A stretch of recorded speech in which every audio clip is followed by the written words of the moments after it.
வணக்கம். என் பேர் டாக்டர் சுவாமிநாதன். நான் கல்லீரல் மாற்று அறுவை சிகிச்சை மற்றும் குடல் அறுவை சிகிச்சை துறையோட தலைவரா காவேரி குரூப் ஆஃப் ஹாஸ்பிட்டல்ல வேலை பார்க்குறேன். வணக்கம். டாக்டர் பாண்டுரங்கன் பாசுமணி, காவேரி குழுமத்தினுடைய இரைப்பை செரிமானத்துறையினுடைய இயக்குநராக இருக்கேன். குடல், வயிறு மற்றும் குடல் கேஸ்ட்ரோ இன்டெஸ்டினல் ப்ளீடிங்னா ரத்த இழப்பு. அந்த ரத்த இழப்பு சில சமயத்துல கண்ணுக்கு தெரியாம மோஷன் மலம் போறது வந்து கருப்பா தார் மாதிரி போகலாம், இல்ல வந்து ரத்தம் குறைஞ்சி மயக்கம், சோர்வு, மூச்சு வாங்குறது, இல்ல நெஞ்சு வலி அந்த மாதிரி வரலாம். ஒரு சிலருக்கு நேரடியாவே வந்து ரத்தம் வந்து வாந்தியில் தெரியும், சிகப்பா ரத்தம் வரும். சில தோஞ்சு போய் கல்லீரல் மாதிரி வரும். சில பேருக்கு வந்து மோஷன்ல வந்து குங்குமம் கரைச்ச மாதிரி ரத்தம் வரும்.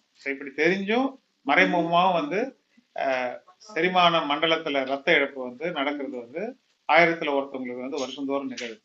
இதுல வந்து 110 இருந்து 30 பேர் வரைக்கும் மரணம் வாய்க்கக்கூடிய ஒரு ஆபத்தான வியாதின்றதுனால இத உடனடியா எந்த காரணத்தினால ரத்த இழப்பு ஏற்படுறது கண்டுபிடிச்சு அந்த பாதிக்கப்பட்டவங்களுக்கு வேற என்ன நோய்கள் இருக்கு, வேற என்ன மருந்துகள் சாப்பிடுறாங்கன்றதுக்காக ஒரு கூட்டு சிகிச்சை, மல்டி டிசிப்ளினரி, ஒரு எமர்ஜென்சி பிசிஷியன், ஒரு தீவிர சிகிச்சை நிபுணர், ஒரு கேஸ்ட்ரோஎன்ட்ராலஜிஸ்ட், எண்டோஸ்கோபி பண்ணக்கூடியவங்க, அதுக்கப்புறம் தேவைப்பட்ட இன்டர்வென்ஷன் ரேடியாலஜிஸ்ட், அதுக்கப்புறம் ஒரு சர்ஜன், கல்லீரல் பாதிப்புனா அந்த கல்லீரல் மாற்று அறுவை சிகிச்சை, இது மாதிரி பல பேர். அது இல்லாம வந்து எமர்ஜென்சி டெக்னீஷியன், நர்சஸ், பிளட் பேங்க்கு, ரேடியாலஜி டிபார்ட்மெண்ட், ஒரு 20-30 பேரோட உதவி வந்து இந்த ஒரு பிரச்சனையில இருந்து அந்த நோயாளியை காப்பாற்றி எடுக்கிறதுக்கு அவசியமா இருக்கு. இப்படி அங்கங்க சிதறி கிடக்கிற அந்த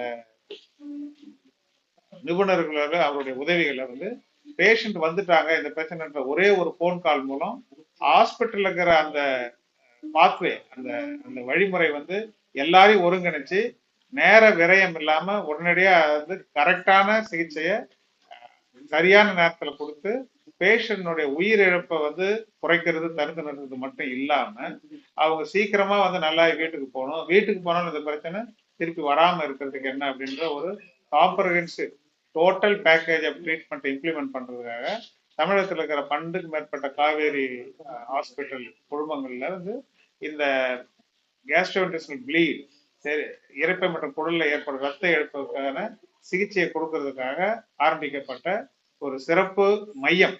அதான் அதை லான்ச் பண்றதுக்காக தான் இன்னைக்கு இந்த விழாவுக்கு ஆரம்பிச்சு. ப்ளீடிங் வந்து எதனால ஆரம்பிக்குது, எப்படி ஆரம்பிக்காது?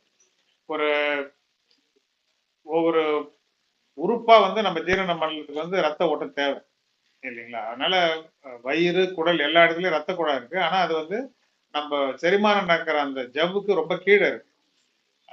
உடலினுடைய ஜவ்வு பரப்புல வந்து புண்ணு வந்த குழி ஆகும்போது அந்த ரத்த குழாயை தொட்டாலோ, இல்ல சில காரணங்களால அந்த ரத்த குழாய் வீங்கி அந்த ஜவ்வுனுடைய மேற்பரப்பு வரைக்கும் வந்தாலும், ஒண்ணு நம்ம குழி ஏற்படுத்திட்டு அந்த ரத்த குழாயில ஓட்ட போடணும், இல்ல அந்த ரத்த குழாய் வீங்கி வந்து பரப்புல வந்து வெடிச்சு வரணும். இந்த 2 காரணங்கள். அதனால வந்து ஆங்கிலத்தை சொன்னா behind every bleed there is a blood vessel.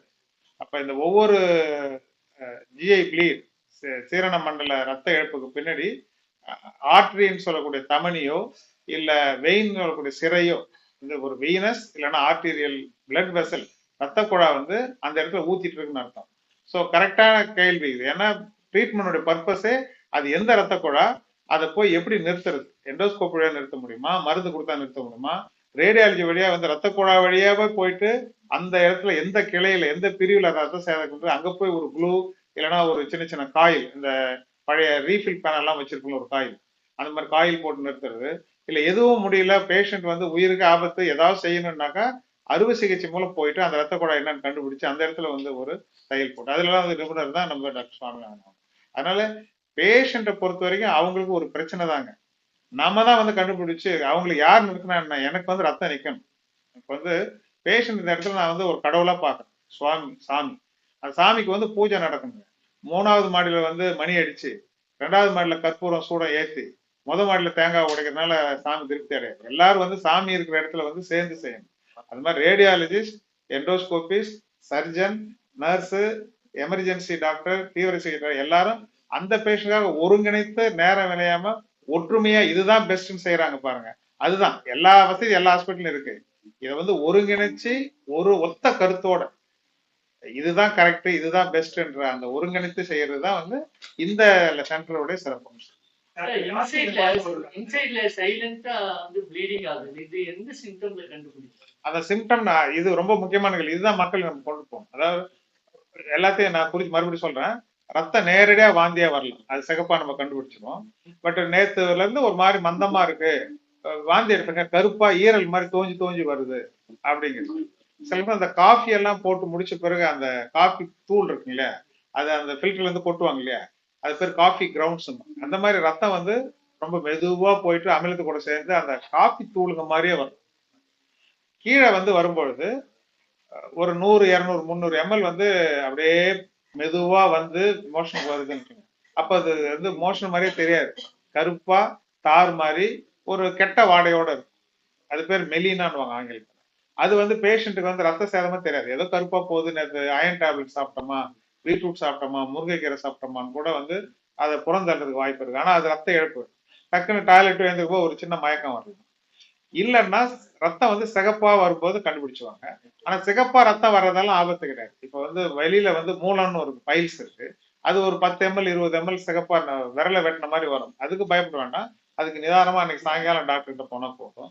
இன்னொன்னு வந்து அந்த ஆசனவாய் வெடிப்பும்பாங்க, ஃபிஷர், அது வலியோட சேர்ந்து வரும். பைல்ஸ் வந்து வலிக்காது, வெடிப்பு வந்து லேசா வலிச்சு வந்து ரொம்ப முக்குவாங்க, மோஷன் கடினமா இருக்கும், அது மேல வந்து ஒரு கோடு போட்ட மாதிரியோ இல்ல சின்னதா ரத்தம் வரும். இது வந்து வெளியே இருந்து வர சின்ன ரத்த இழப்பு.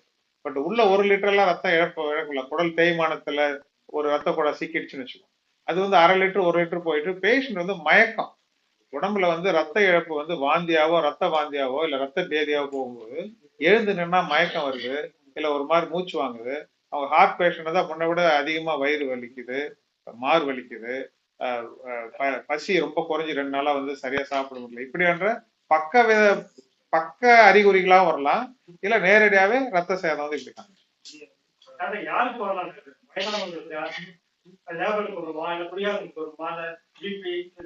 இது நல்ல கேள்வி. இது வந்து பிறந்த குழந்தையில இருந்து நம்ம கல்லறைக்கு போற வரைக்கும் யாருக்கு வேணாலும் வரலாம். அதிகமா வர்றது வந்து 40-50 வயதுக்கு மேல நம்ம வந்து அதிகமா வந்து மாத்திரைகள் உட்கொள்றவங்க. நம்ம ஊர்ல வந்து ஹெலிகோபாக்டர் பைலோரின்ற ஒரு கிருமி வந்து இறப்பையில சைலண்டா 120-130 பேருக்கு இருக்கு. நமக்கு நேரம் சரியில்லை, அது ஒரு அல்சரை கிரியேட் பண்ணி வரலாம். பெயின் கில்லர், இப்ப வந்து தலைவலி மூட்டு வலி நிறைய மாத்திரைங்க, ரொமட்டாலஜிக்கல் மாத்திரை சாப்பிடுறவங்க அவங்களுக்கு வரலாம். சார் சொல்லுவாங்க ஈரல் பத்தி சொல்லி. இன்னொரு முக்கியமான இது பாத்தீங்கன்னா, அந்த கல்லீரல் பாதிக்கப்படுது. சார் சொன்னார் பேசணும் போது, இப்ப நம்மளோட டயட் சேஞ்சஸ், நம்மளோட லைஃப் ஸ்டைல் சேஞ்சஸ்னால கல்லீரல்ல வந்து கொழுப்பு படிஞ்சு, குடிப்பழக்கத்தினாலையும் கல்லீரல் பாதிக்கப்பட்டு அது சுருங்கி போய் அது வேலை செய்யற தன்மை குறைஞ்சு போயிட்டு அது வழியா போகக்கூடிய ரத்த ஓட்டம் வந்து நம்மளோட உணவு குழாய் வழியா அது பைபாஸ் ஆகி போகுது. அப்ப அந்த பைபாஸ்ல போற அந்த ரத்த குழாய்கள்லாம் வீங்கி இருக்கும், ரொம்ப ஹை ப்ரெஷர்ல வீங்கி இருக்கும். அது திடீர்னு ஒரு நாள் வெடிச்சு அது மோஷன்ல கருப்பா தார் மாதிரி போறதோ, அல்லது ஒரு சில ரத்த வாந்தியே எடுத்து எமர்ஜென்சியா வருவாங்க. இது பாத்தீங்கன்னா ரொம்ப லைஃப் த்ரெட்னிங் ப்ளீட். நமக்கு வந்து அவங்க குயிக்கா ஹாஸ்பிட்டல் வந்து இமீடியட்டா ஒரு ஒருங்கிணைந்த டீம், ஒரு சார் மாதிரி ஒரு கேஸ்ட்ரோஎன்டராலஜிஸ்ட் இமீடியட்டா எண்டோஸ்கோப்பில் அதை கண்ட்ரோல் பண்ணணும். அதை கண்ட்ரோல் பண்ணிட்டு அவங்கள ஸ்டெபிலைஸ் பண்ணிட்டு அடுத்து நிரந்தரமான வைத்தியம் என்னமோ அதை நம்ம செய்ய வேண்டியிருக்கும். கல்லீரல் மாற்று சிகிச்சை தேவைப்படுதா அப்படின்றத பார்த்து அவங்களுக்கு அந்த கல்லீரல் மாற்று சிகிச்சை பண்ணணும்.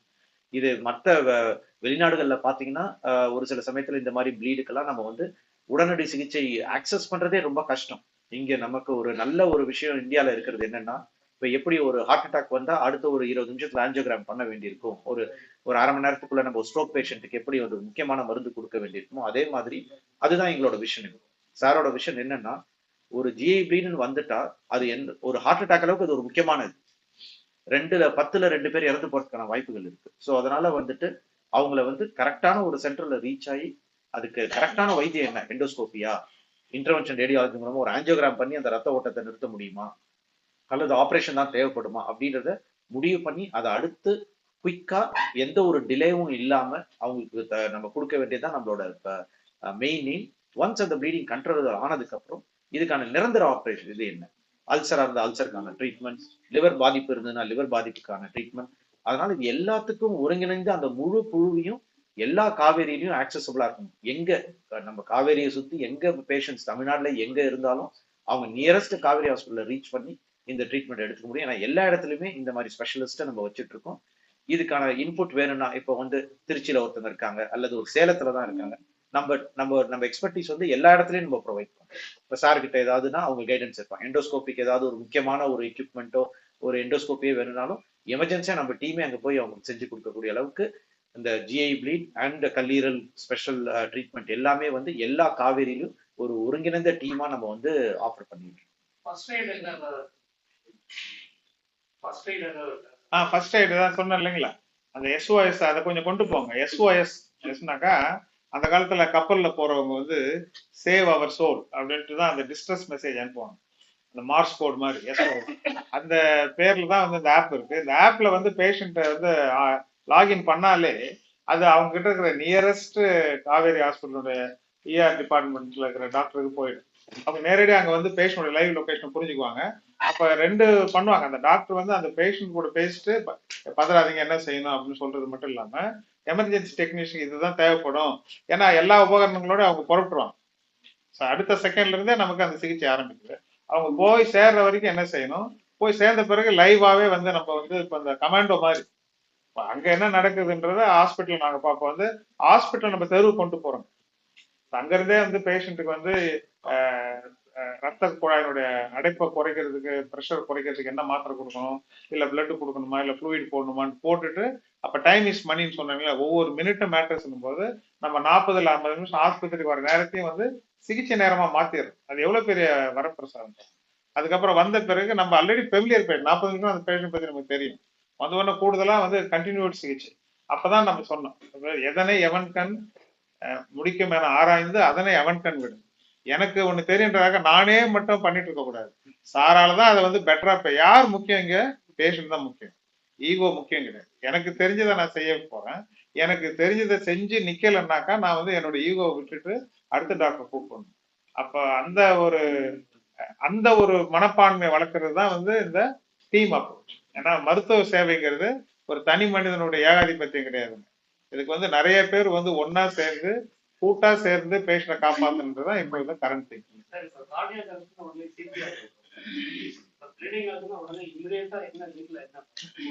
இமீடியட்டா நம்ம வந்து நியரஸ்ட் ஹாஸ்பிட்டல் அப்ரோச் பண்ணோம். ஏன்னா அங்க போன பிறகுதான் வந்து பல்ஸ். இப்ப இந்த மாதிரி இஆர் அந்த ஆம்புலன்ஸ் இப்பெல்லாம் வந்து தமிழ்நாட்டுல எமர்ஜென்சி டெக்னீஷியன் அந்த கோர்ஸ் படிக்கிறாங்க. 4 வருஷம் படிச்சவங்க தான் வராங்க. அவங்க உள்ள வந்தாலும் உங்களுடைய பல்ஸ் எவ்வளவு, பிபி எவ்வளவு ரத்த இழப்பு இருக்கு, உங்களை படுக்க வச்சு வேற என்ன எமர்ஜென்சியா வந்து நமக்கு வந்து இந்த சலைன்னு சொல்லுவாங்க, அது உள்ள போனாலே நமக்கு வந்து ரத்த ஓட்டத்தை ஓரளவுக்கு அந்த அடுத்த 1 மணி நேரத்துக்கு கொஞ்சம் பிளட் ப்ரெஷர். ஏன்னா பிளட் ப்ரெஷர் குறையும் போது கிட்னிக்கு ரத்த ஓட்டம் குறையும், இருதயத்துக்கு ரத்த ஓட்டம் குறையும், மூளைக்கு ரத்த ஓட்டம் குறையும். ரத்த ஓட்டம் இல்லாதனால மற்ற உறுப்புகள் வந்து பாதிக்கப்படுற ஆபத்து வந்து நேரம் ஆக இருக்கு. அப்படி வந்து ஒரு எமர்ஜென்சியா தேவைப்படுற ஒரு சிகிச்சை வந்து சார் சொன்னாங்களே பிரெயின் அட்டாக், ஹார்ட் அட்டாக் மாதிரி இது வந்து இன்ட்ரெஸ்டிங் அட்டாக்னு. டாக்டர் இந்த கேஸ்ட்ரோ இன்டெஸ்டைனல் ப்ளீடிங் பெருசாகிட்டு எமர்ஜென்சிக்கு வர்றது ஒரு பக்கம், அது வரதுக்கு முன்னாடி இந்த மாதிரி மினிமம் அதாவது தடுக்கிறதுக்கு ஏதாவது வழிமுறைகள்? ரொம்ப அழகான கேள்வி, ரொம்ப அழகான. ஏன்னா நீங்க ரொம்ப முக்கியமான பாயிண்ட் தொட்டிருக்கீங்க. ஒரு பிரச்சனை வந்த பிறகு ட்ரீட்மெண்ட் பண்றதுன்றது அந்த ஒரு பேஷண்ட்டுக்கு தான். ஆனா பிரச்சனை வராம தடுக்கிறது சமுதாயத்துக்கு இல்லையா? Prevention is better than cure. அப்படி இருக்கும் பொழுது நம்ம வந்து தேவையில்லாத மாத்திரைகளை உட்கொள்ளக்கூடாது. டாக்டர் பிரிஸ்கிரிப்ஷனோடும் சரி, டாக்டர் பிரிஸ்கிரிப்ஷன் இல்லாமே சரி, நம்மளுடைய சோகால் நம்ம அரவிந்தன் சார் சொன்ன மாதிரி வந்து நாட்டு மருந்து எத்த தின்னா பித்தம் தெளி அப்படின்ற மாதிரி கண்டதையும் நம்ம வந்து உள் செலுத்தக்கூடாது. நம்ம உடல் இருக்கிறது வந்து உணவுக்கு மட்டும்தான் இருக்கு. நம்ம தேவைப்படும் போது பரிந்துரைக்கப்பட்ட மருந்துகளை பரிந்துரைக்கப்பட்ட டோஸ்ல அந்த அவங்க சொன்ன கால அளவுக்கு மட்டும், right dose, right duration, right time. நம்ம ஒரு மருந்து வந்து கால் வலி நல்லா இருக்குன்றத நம்ம பாடு வருஷ கணக்காக தெரிவிக்க கூடாது. ரெண்டாவது வந்து இந்த லைஃப் ஸ்டைல் தான் அடுத்தது முக்கியமா. நான் சொன்னேன், சரியான தூக்கம், சரியான உணவு பழக்கம், உடல் எடையை வந்து நம்ம தக்க வச்சுக்கிறது, பிளஸ் வந்து குடிப்பழக்கத்துக்கும் தூக்கத்துக்கு எடுத்துக்கிறது நம்மளா போயிட்டு எடுத்துக்கூடாது. மூணாவது ஒரு 30-40 வயசு ஆயிட்டாக்கா ஒரு பிளட் கவுண்ட் இருக்கு, ஹீமோகுளோபின் இதெல்லாம் பார்த்தோம்னாக்கா நீங்க சொல்ற மாதிரி ரொம்ப சிறிய அளவுல நடக்குதா, சின்னதா ஒரு அல்சர் இருக்கா, அதுக்கு வந்து கேஸ்ட்ரைட்டிஸ் எரோஷன்னாக்கா குண்டூஸ் வச்சு குத்துற மாதிரி சின்ன சின்னதா இருக்கும். அதுவே வந்து ஒரு 4 அளவுக்கு போனாதான் அது பெரிய குழியாகி ரத்த குழாய்க்கு போகும். அப்ப இளைதாக கொள்க முள்மரம்ன்ற மாதிரி சின்னதா இருக்கும்போது கண்டறியறது வந்து அந்த ஹீமோகுளோபின் உடம்புல எப்படி இருக்கு. ரத்தம்ன்றது அயன் வந்து குறைஞ்சதுன்னு வச்சுக்கோங்க. ஒரு ஒரு 40 வயது ஆணுக்கு வந்து அவங்க உடம்புல ரத்தம் வந்து அளவு குறைஞ்சாலோ இல்ல அயன் அளவு ஃபெரிட்டின் சொல்லுவோம் அது குறைஞ்சாலோ ரத்தம் ஏதோ சேதம் ஆயிட்டு இருக்கும். அப்ப வந்து அந்த ஸ்டேஜ்ல கண்டுபிடிச்சா அதுக்கு என்ன காரணம்னு சரியாக்கலாம். அக்கல்ட் பிளட்னுவாங்க சில நான் சொன்னேன்ல 100-200 எம்எல்னாக்கா அது வேகமா ஓடி வந்து மோஷன் கருப்பா தார் மாதிரி இருக்கும். தினம் 10-20 எம்எல் தான் போதுன்னு வச்சுக்கோங்க. அது மோஷன்ல கலந்து நீக்கமர நிறைஞ்சு மறைஞ்சிடும். நம்ம நார்மல் மோஷன் போயிடும். ஆனா ஒரு 6 மாசம் கழிச்சு உங்களுக்கு டெஸ்ட் பண்ணி பார்த்தா ஹீமோகுளோபின் குறைஞ்சிடும். இதுக்கு பேர் அக்கல்ட் பிளட், அதாவது கண்ணுக்கு தெரியாம மறைஞ்சு போகுது. அப்ப நம்ம ஆக்டிவா நம்ம இறைப்பையும் குடலையும் சோதனை பண்ணி என்ன நடக்குதுன்னு சொல்லி அப்ப அந்த ஸ்டேஜ்ல கூட நம்ம எந்த பிரச்சனை ஏரியா கண்டுபிடிச்சிடலாம். இது வந்து அதனுடைய அடுத்த கட்டம்.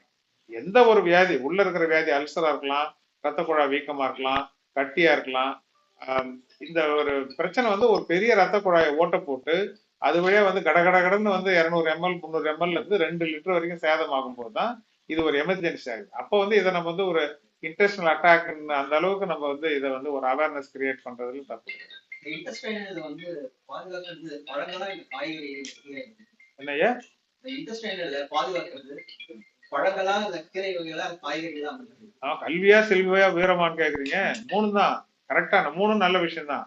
பழங்கள், வைட்டமின் சி மற்றும் அந்த ஆன்டி ஆக்சிடென்ட் பிளாவினாய்டுங்கிறாங்க. நம்ம உடம்புல தினம் நிறைய கழிவு பொருள் உற்பத்தி ஆகுது இல்லைங்களா, அதெல்லாம் அடிச்சு விரட்டுற ஆன்டி ஆக்சிடென்ட்ஸ் வந்து பழங்கள்ல இருக்கு. அதனால அந்த மஞ்சளா சிகப்பா பச்சையா இருக்கு பாருங்க, அதுல எல்லாமே அந்த ஆன்டி ஆக்சிடென்ட் இருக்கு. கீரைகள் வந்து நம்மளுடைய உற்ற நண்பன். நம்ம வந்து புலி வந்து வெறும் மாமிசத்தை சாப்பிட்டு வாழலாம், யானை வந்து வெறும் சைவத்தை சாப்பிட்டு வாழலாம், ஆனா மனுஷன் ரெண்டும் சாப்பிடணும் அப்படிதான் இயற்கை படைச்சு. ஆனா அசைவம் சாப்பிடலாம் கூட பரவாயில்ல, சைவம் கண்டிப்பா சாப்பிட்டே ஆகணும் மனுஷன். ஏன்னா வந்து நீங்க சொல்ற அந்த கீரை காய்கறியில இருக்கிற நமக்கு எடுத்துக்கிட்ட உணவு இருக்கு இல்லைங்களா, நம்ம ஜீரணித்து உட்சுவீகரிச்சுக்கப்பட்ட அந்த சத்துக்கள் தவிர இங்க கிரகிச்ச சத்துக்கள் போக சக்கை இருக்கு பாருங்க. அந்த சக்கை வந்து 100 ட்ரில்லியன்னா 30 முக்கோடி தேவர்களோட அதிகம். அத்தனை பாக்டீரியா நம்ம பெருங்குடல பசியோட இருக்கு. நம்ம சாப்பிடாம விட்ட மிச்சம் இருக்கு பாருங்க, அதுதான் அவங்களுக்கு உணவு. இந்த உணவு பால், மீன், இதுல தயிர்ல இல்ல, முட்டையில இல்ல, கீரை காய்கறிகள்ல மட்டும்தான் இருக்கு. பழமா இருந்தாலும் ஜூஸா போட்டீங்கன்னா அது இல்லை. பழத்தை அப்படியே மென்னு தின்னீங்கன்னா அதுல நார் இருக்குல்ல, fibre, dietary fibre is only from plant food. பிளான்ட்ல இருந்து தாவர உணவுகள் இருந்து நம்ம செமிச்சது போக மிச்ச மீதி வந்து நம்மளுக்கு இருக்கிற 100 கோடி விருந்தினர்களுக்கு நம்ம தினம் நம்ம போட்டே ஆகும். அப்ப வந்து காய்கறிகளை நல்லா இதை கொண்டு போய் சார், காய்கறிகள் வந்து நம்ம நிறைய சாப்பிடணும்னு நினைச்சுருக்கிறோம், நம்ம கம்மியா தாங்க சாப்பிட்றோம். நம்ம முன்னோர்கள் சாப்பிட்ட அளவுக்கு நம்ம, நீங்க பிராங்கா சொல்றதா இருந்தா 1/2 கிலோ 3/4 கிலோ மலம் போயிட்டு இருந்தோம். நம்ம இப்பெல்லாம் 200-300 கிராம் மலம் போறதே நமக்கு கம்மியாயிடுச்சு. அந்த மலமே வந்து அந்த ஃபைபரும் அந்த ஃபைபரை சாப்பிட்டு வாழ்ற பாக்டீரியாவில் தான் உருவாகும். இன்னைக்கு ஆப்பிரிக்கால போனீங்கன்னா 1 கிலோ அளவுக்கு ஒரு நாளைக்கு மலம் போகும். அப்படிலாம் போனாங்கன்னா அவங்களுக்கு வந்து குடல் வியாதிகள் கம்மி. மலம் நிறைய போகணும்னா 3 வகையான காய்கறிகள் நம்ம சாப்பிடணும். ஒண்ணு வந்து கிரீன் லீஃபி வெஜிடபிள், அது வந்து கீரை, முட்டைக்கோசு, புரோக்கோல். இன்னொன்னு வந்து டியூபர், பூமிக்கு அடியில விளையிறது, கேரட்டு, பீட்ரூட்டு, நூல்கோல், முள்ளங்கி. இதுல வந்து வள்ளிக்கிழங்கையும் உருளைக்கிழங்கையும் சேர்க்காதீங்க, அதெல்லாம் மாவு. ஸோ இந்த 4 மட்டும் வச்சுங்க, மீதியை மறந்துடுங்க. 3வது அதர் வெஜிடபிள். இதுல வெங்காயம் கத்திரிக்காயில ஆரம்பிச்சு வெண்டைக்காய், அவரைக்காய், புடலங்காய், சுரக்காய், பூசணிக்காய்ன்ட்டு அந்த நீர் காய்கறி. இந்த 3வது குரூப் ரொம்ப முக்கியம். ஏன்னா அதுல வந்து இப்போ காலையில வந்து 2 இட்லி சாப்பிட்றோம் வச்சுங்க, அது கூட வந்து 2-3 கேரட் அவிச்சதை வந்து 4 பீஸை போட்டு கொஞ்சோண்டு இந்த காய்கறிகள் போட்டீங்கன்னாக்கா உங்களை வயிறு வந்து அவ்வளவு சந்தோஷமா இருக்கு. ஏன்னா வெறும் மாவு பொருள் அதுக்கு ஒண்ணும் இல்லை. இந்த மாதிரி சாப்பிட்டீங்கன்னாக்கா 1/2 கிலோ தேவைப்படுது ஒரு நாளைக்கு. அப்ப நீங்க காலையிலே 150 கிராம், லஞ்சு கூட 200 கிராம், நைட் ஒரு 150 கிராம் சாப்பிட்டா மட்டும்தான் வயிறு வந்து பழைய காலம் மாதிரி நிம்மதியா இருக்கும். அப்படி இல்லைன்னா நமக்கு வந்து சீக்கிரமா பசிக்கிறது, பசி வந்தா நடுங்கிறது, பிஸ்கட்டு, பஜ்ஜி இதை ஏதாவது சாப்பிடணுன்ற ஒரு வெறி, கோவம் வர்றது பசியில. இப்ப உங்களுக்கு எல்லாம் கோவம் வரணும், பசி ஆயிடுச்சு இல்லையா? இப்போ கரெக்ட் தானே? என்னடா இன்னும் பேசிட்டுக்கிறாரு. கரெக்ட், உண்மையை கை தூடுங்க. சாப்பிட போலாம், ஏன் இவர் இன்னும் பேசிக்கிற நினைக்கிறோம், கை தூங்க. நான் உங்க அண்ணன் மாதிரி சொல்லு.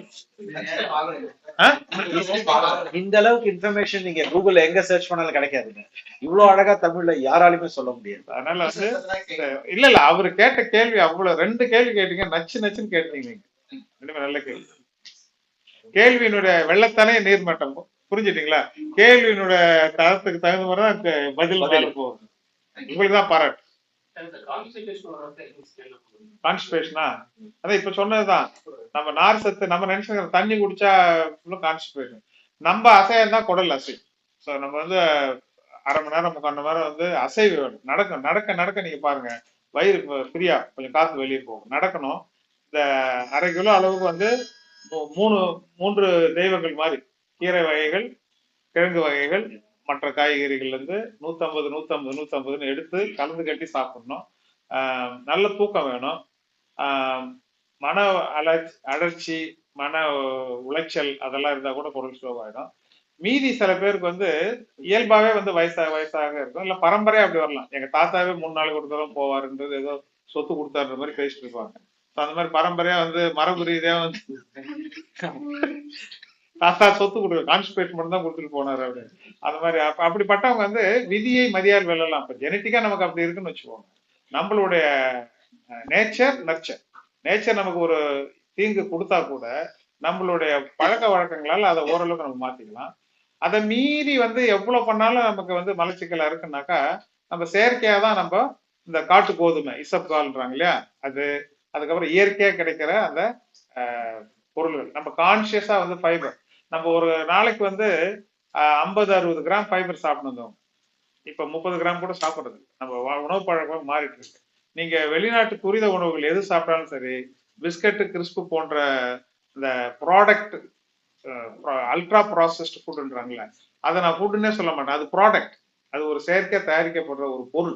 உணவுன்றது மண்ணுல இருந்து வரணும், வச்சா வைக்கணும், கொஞ்ச நாள் கெட்டு போயிடணும், அதான் ஃபுட்டு. நீங்க 1 வருஷம் கழிச்சு திறந்தா கூட ஃப்ரெஷ்ஷா இருந்தா அதே எப்படி ஃபுட்டா இருக்கும் இல்ல. அது வந்து ஒரு செயற்கையான ஒரு பொருள், வஸ்து. அதனால இயற்கையான பொருள்களை சாப்பிட்டீங்கன்னாக்கா மலச்சிக்கல் வந்து குறைக்கும். நீங்க சொல்ற ஐட்டம் தான் அதிகமா இருக்கு. இதையா நீங்க சொல்ற ஐட்டம் தான் இங்க அதிகமா இருக்கு.